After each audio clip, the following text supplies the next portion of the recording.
I'm Edison, and I'm going to show you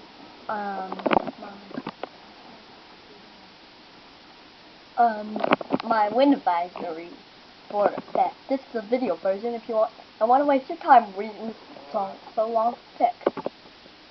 After the wind goes away, 7 p.m.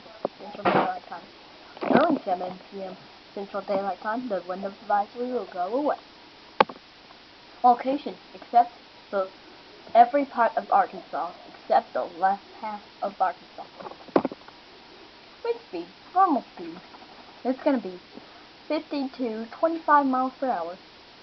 Gust, 20 miles per hour. And that's it. Thank you for watching. My name. Bye.